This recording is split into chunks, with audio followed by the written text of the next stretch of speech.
Bienvenidas y bienvenidos a esta charla sobre el 28 de enero de 1821, Maracaibo en la independencia. Muchas gracias a la universidad, a la institución por esta invitación a compartir con todas y todos ustedes.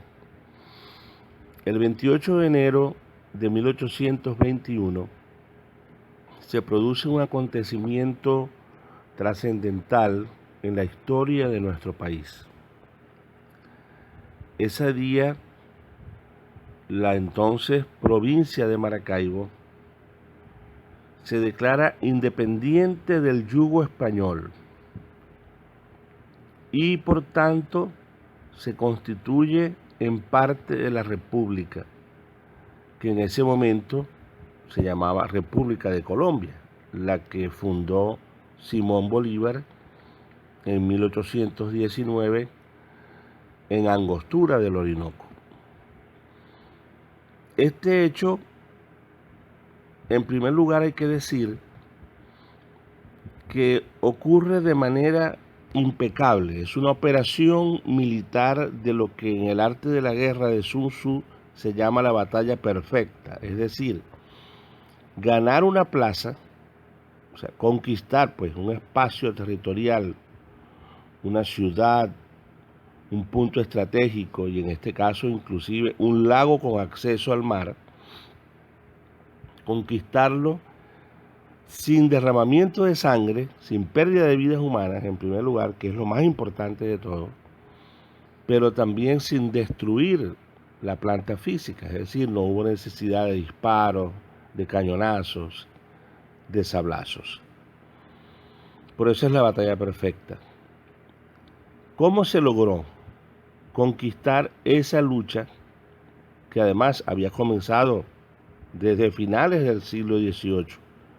Los intentos del pueblo de Maracaibo por liberarse del yugo español, los intentos independentistas, como las revueltas, algunas frustradas como la del Sambo Francisco Pirela en 1799, como los movimientos desde 1802 hasta 1808 de los llamados Hijos de Maracaibo, luego Hijos de Cristo. Eran logias secretas que se creaban para conspirar contra la monarquía y para buscar la independencia.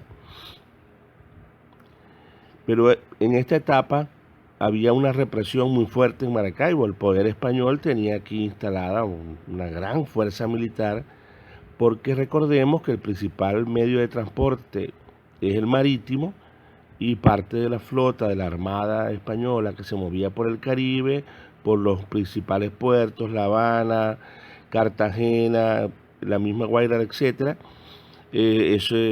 En Maracaibo recalaban, pues, y había una fuerza militar muy importante. Además de que Maracaibo, por la misma condición geográfica de estar con el lago por en medio respecto de el territorio continental de Venezuela, de Caracas, que era la capitalidad, que era la sede de la Capitanía General, por lo menos desde 1777, Maracaibo tenía esa particularidad de vivir una especie de, más o menos, pudiéramos decirlo gráficamente, de aislamiento. Pero en todo caso, en ese momento se crean unas condiciones muy particulares que hacen posible esta liberación, porque podemos hablar del término liberación también, emancipación bolivariana de Maracaibo.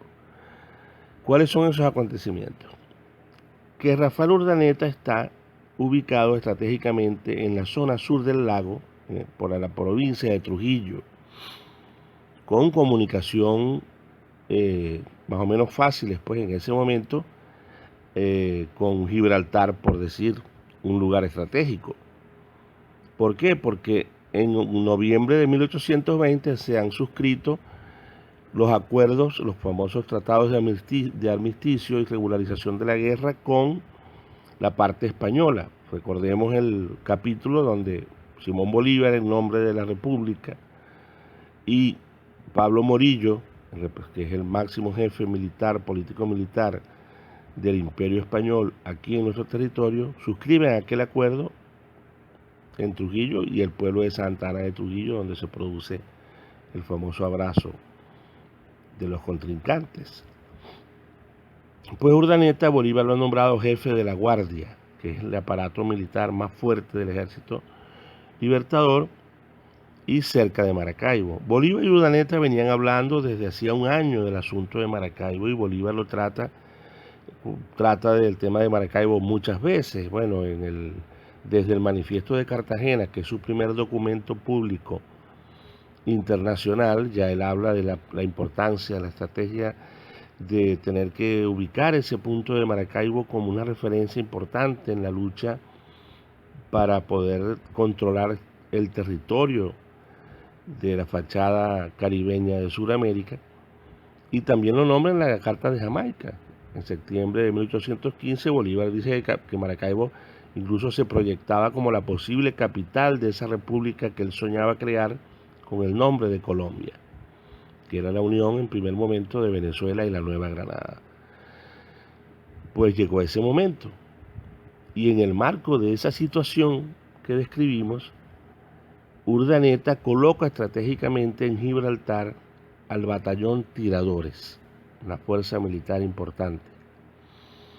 Urdaneta está en contacto con los elementos patrióticos de Maracaibo, está conspirando, se reúne en el sur del lago, conversa con Juan Evangelista González, un patriota clave en toda esta situación, que es el que nombra gobernador de Gibraltar en esa coyuntura que estoy comentando. También con José María Delgado, que junto a su hermano Juan Evangelista Delgado, de una familia de mucha preponderancia en la ciudad de Maracaibo, son cuadros de la causa patriótica, pero el hermano de ellos, Francisco Delgado, es el gobernador de la provincia en el momento de los sucesos, y siendo un militar de carrera y un servidor del rey, ya los hermanos se lo han ganado para la causa patriótica. Por eso tenían todo calculado y todo muy bien trabajado. Previamente, incluso, este hermano Juan Evangelista del gobernador Francisco Delgado hace una jugada estratégica, una picardía de esas que son positivas, y ellos simulan unas órdenes del español, del jefe militar español, Latorre, y mueven 2 unidades militares de las que no tenían confianza de que se fueran a anexar a la causa patriótica, las mueven estratégicamente hacia los puertos de Altagracia con una supuesta misión que debían ir a cumplir a Coro. Así ellos pues tienen lista la plaza para tomarla. Urdaneta está en el sur del lago controlando, es el cerebro y es el corazón, porque por su gran influencia, su liderazgo, y por ser pues aquí conocido, todos y todas conocían pues ya la leyenda de aquel gran general que andaba con Bolívar desde la campaña Admirable, que se había alzado en Bogotá en julio de 1810, porque Urdaneta vivía en Bogotá cuando estallaron los hechos de 1810. Esa influencia, ese liderazgo de Urdaneta facilita la cohesión, la unidad de los patriotas, y toda esta estrategia de la que estoy hablando es creación de Urdaneta. Entonces, desde Gibraltar, en la noche del 26, comienzan los bongos, las piraguas, con los 200 soldados del batallón Tiradores, a la cabeza de ellos un héroe de la independencia venezolana de origen cubano llamado José Rafael de las Heras. Comienzan a navegar, hay un mensaje en clave, que es un pequeño sobre con un mensaje y una moneda fuerte, le decían, una moneda fuerte de Colombia, que debían entregarle a una persona clave en La Rita, en el puerto de lo que hoy llamamos Santa Rita. Esa persona era la señora María Dolores Moreno, madre del párroco, un joven sacerdote de ese pueblo, Juan de Dios Castro, y su papá, el señor Antonio Castro, que fue el encargado en su propia embarcación de traer el mensaje secreto al gobernador Francisco Delgado.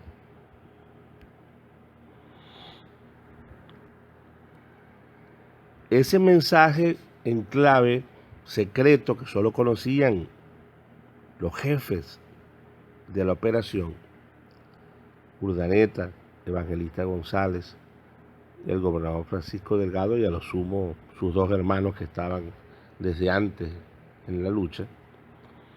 Ese mensaje en clave indica activar el plan para el 28 de enero. Ese mensaje le llegó a Francisco Delgado, gobernador de Maracaibo, a las 3 de la mañana. O sea, toda esta gente andaba moviéndose, bueno, con una coordinación muy rigurosa. Y el señor Castro Antonio Castro, que trae la información recibida por su esposa María Moreno en La Rita, tuvo que despistar incluso a las autoridades de los puertos de Altagracia, moverse con mucho sigilo, aparentar que no venía a Maracaibo, sino que iba a dejar alguna cosa, algún recado por ahí por los Capitán Chico, etc. Y allí entonces comienza la operación. ¿Cómo se desarrolla la operación política en Maracaibo? El Cabildo, ustedes saben que el Cabildo es una institución de origen, bueno, de tradición castellana, ¿no? Por eso es una de las cosas, digamos, de las herencias directas de la estructura política de la España entonces para el régimen político de la República. Este cabildo, el ayuntamiento, como le llaman ellos en sus documentos, ya estaba previsto reunirse, hacer el pronunciamiento y inmediatamente el respaldo del gobernador. La movilización del batallón tiradores desde Gibraltar en Bongos o en Piraguas hasta aquí cerquita del lago es previendo alguna reacción armada de los prorrealistas, de alguna fuerza que haya quedado por ahí cerca de los españoles y por tanto actuar militarmente. Por suerte no hizo falta por todo lo que ya expliqué. Pero en la mañana del 28 de enero, entonces el ayuntamiento se reúne y hace el pronunciamiento por la independencia. Ese es el detalle más importante de todo lo que estamos celebrando, conmemorando pues en esta fecha. ¿Qué dice ese pronunciamiento? ¿Qué hay que destacar de ese pronunciamiento? Dice, el muy ilustre ayuntamiento de esta ciudad a 28 de enero de 1821, reunidos en la sala consistorial para tratar y resolver de lo que sea más conveniente de la salud pública, orden y gobierno de este pueblo, después de discutir y conferenciar lo que cada uno de sus individuos tuvo a bien exponer sobre el tocado objeto, teniendo en consideración que siendo la primera más noble en su representación, poner y restituir al pueblo en el uso y goce de su libertad soberana, acordó declarar al pueblo de Maracaibo libre e independiente del gobierno español, cualquiera sea su forma desde este momento en adelante, y en virtud de su soberana libertad se constituye en República de Colombia, defiende su libertad e independencia según las leyes imprescriptibles de la naturaleza. Esto es lo que dice el pronunciamiento. Allí pues hay una gran movilización popular en apoyo al pronunciamiento, una gran algarabía, una gran explosión social de alegría, de entusiasmo, de orgullo patrio, porque Maracaibo se ha emancipado del yugo colonialista español. En los testimonios incluso se dice que al recibir a las 3 de la madrugada el gobernador Francisco Delgado la moneda que era la señal secreta y el mensaje en clave, dice: viva la patria, viva la república. O sea, porque había un ánimo interesante en el ambiente. Y en las comunicaciones que inmediatamente le escriben, por supuesto en primer lugar al Libertador, que es el presidente de la república y jefe de toda la revolución, allí lo dice Delgado, dice que todas las clases sociales del pueblo han hecho las demostraciones más vivas y sensibles de gozo y alegría, testificando su adhesión a la república. Esto de verdad fue así. ¿Cuál es el significado de este logro? ¿Cuál es la trascendencia? Además, bueno, de conquistar una plaza y liberar un punto pues muy importante de la República. Bueno, la trascendencia empieza por la misma ubicación geopolítica estratégica de Maracaibo. Controlar la navegabilidad del lago, el acceso por el lago al Golfo de Venezuela y por tanto a todos los puertos del Caribe, al Océano Atlántico. Esto es un logro importantísimo que va a permitir, y luego lo vamos a ver mejor, pero va a permitir movilizar fuerzas que se concentraron luego bajo la dirección de Urdaneta como una división y aportar esa fuerza a Carabobo. Pero también tenemos que decir que esta acción impecable, una operación de filigrana con una gran inteligencia, permite o provoca la ruptura del armisticio que se había firmado en Trujillo, que estaba programado para 6 meses y por lo que estamos viendo o escuchando, duró 2 meses, ¿no? Porque se terminó de suscribir entre el 25, 26 y 27 de noviembre de 1820 y ya en Maracaibo el 28 de enero esta acción los españoles la consideraron una violación del tratado y por tanto, bueno, plantearon para el mes de abril el inicio de las hostilidades. Es decir, Maracaibo fue la que provocó los sucesos de la batalla de Carabobo. Y Urdaneta, teniendo el control de Maracaibo, con esta liberación, logra traerse desde Santa Marta lo que no hubiera podido hacer si seguían aquí los españoles mandando. Logra traerse el batallón Rifles y los húsares de la Guardia. Es decir, Urdaneta concentra una poderosa fuerza militar aquí en la plaza y además constituye un nuevo batallón con patriotas maracaiberos que se suman a la causa, se organizan como fuerza militar y Urdaneta cuenta ahora, además del batallón Tiradores que lo acompañaba desde el sur del lago por ser jefe de la Guardia, tiene ahora también al batallón Rifles, a los húsares de la Guardia que estaban en Santa Marta y al nuevo batallón Maracaibo. Esta es la división con la que Urdaneta emprende su camino hacia Carabobo y en la ruta libera Coro. Urdaneta es el libertador de la provincia de Coro, donde los enemigos incluso cuando sabían que se acercaba Urdaneta se huyeron despavoridos de la región y abandonaron la plaza. Por eso también allí hay que reconocer ese mérito a Urdaneta y el pueblo de Coro así se lo reconoce porque incluso cuando Urdaneta después de la muerte de Bolívar, que había sido execrado, expatriado por el paecismo, el santanderismo y aquí sobre todo por la oligarquía, cuando por fin pudo regresar por intermediación de Carlos Sublet, Urdaneta se estableció en un caserío cercano a Cumarebo con un pequeño hato, un hombre honrado, modesto, un hombre ejemplar, con su familia, pasando muchas necesidades. Y estando allí, el pueblo de Coro lo elige su representante al Congreso. Por eso hay que decir que Urdaneta vuelve a la política de la mano del pueblo y en este caso específico del pueblo coreano. Entonces, está tomada Maracaibo, se rompe el armisticio, se renuevan las hostilidades, constituimos esta poderosa fuerza militar, esta división de Urdaneta, y esa fuerza estuvo en Carabobo y estuvo en esa gran victoria contra el ejército español. Urdaneta no llegó al sitio porque el problema del cálculo le arreció mucho y hasta el mismo gobernador dio orden de que se quedara en el actual estado Lara, por ahí en los alrededores entre Carahora y Barquisimeto, porque ya la enfermedad no lo dejó avanzar. Pero la división sí llegó a Carabobo, destacó por su valentía, por su disciplina, por su organización, que le había imprimido ese gran general, ese gran amigo de Bolívar, ese bastión fundamental de la causa patriótica venezolana, que es el general Rafael Urdaneta, ese que yo digo que debe estar representado en la bandera nacional con la 9ª estrella.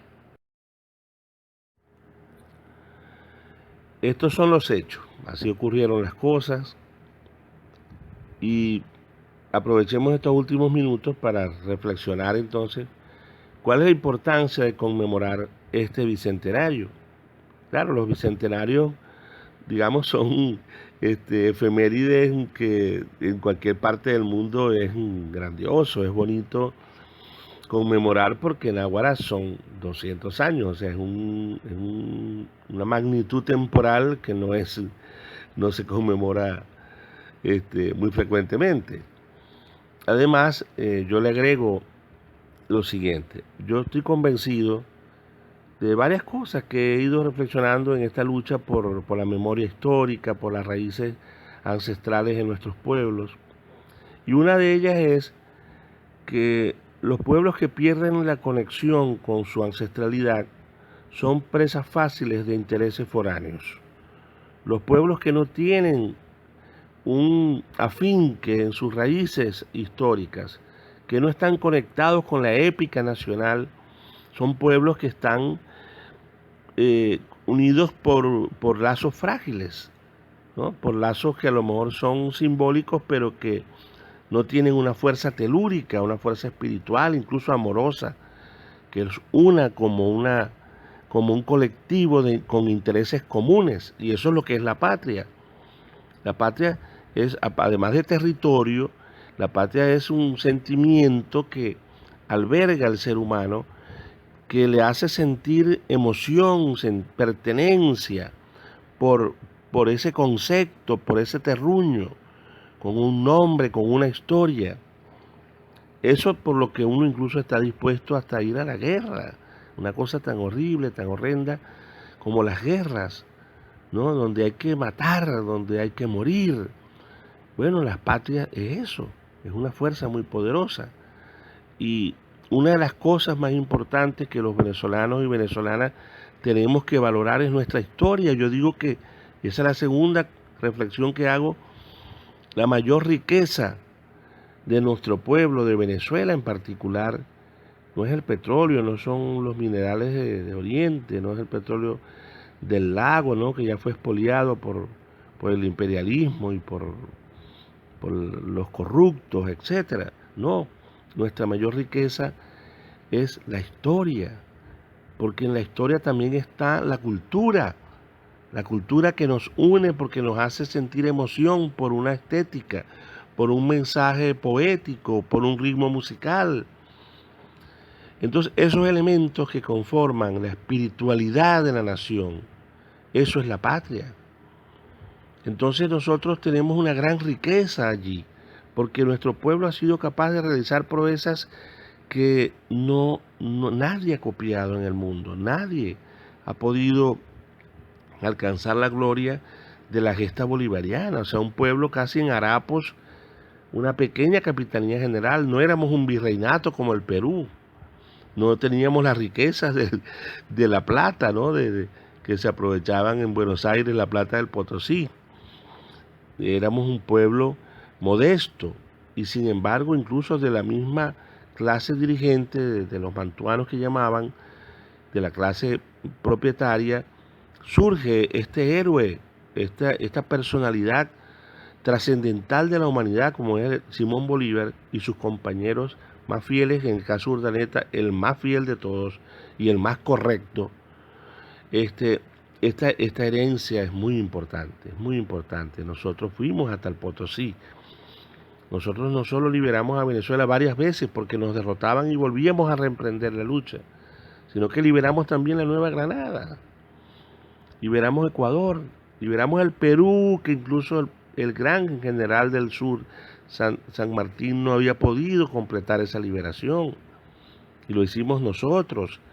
Y creamos la República de Bolivia, que era un clamor de aquel pueblo del Alto Perú de entonces, que se disputaban entre Lima y Buenos Aires, bueno, lo que era pues el Virreinato de la Plata. De manera que nuestra riqueza está allí, está en la fortaleza que seamos capaces de enseñar a nuestros jóvenes, a la infancia venezolana, a reinterpretar la venezolanidad que ha sido tan atacada en estos últimos años con un empeño destructivo de parte de nuestros enemigos, porque lo que ha habido contra la venezolanidad es un linchamiento moral. ¿no? Sobre todo que se ha manipulado cosas tan sensibles como la migración o la crisis que podemos tener producto de sanciones del imperialismo, que hoy en día es ese gran enemigo que quiere destruir la república, despedazarla incluso, para no solo apoderarse de los bienes de nuestra naturaleza, de las riquezas con que materialmente contamos, sino principalmente y sobre todo para destruir el proyecto bolivariano. No hay nada a lo que le tema más el imperialismo norteamericano que al bolivarianismo. El bolivarianismo es nuestra marca ideológica y ella se reivindica en estos actos conmemorativos. Por lo menos el enfoque que yo quisiera que se le imprimiese a estos eventos, porque no son los actos de boato, las formalidades, lo pomposo, eso no es lo que nos interesa que llegue al pueblo ese sentimiento de estar conmemorando que somos un pueblo digno de proezas, un pueblo grande, un pueblo solidario, un pueblo que va a salir de las dificultades porque cuenta con una espiritualidad, cuenta con una entereza, con talentos y virtudes que eso, cualquier reto va a ser pequeño para lo que nosotros estamos dispuestos a hacer. Esa es la valoración que yo hago en conmemorar este bicentenario del pronunciamiento de Maracaibo a favor del proyecto bolivariano, de la emancipación bolivariana de Maracaibo. ¿Y por qué le pongo con tanta insistencia esa marca de bolivariana?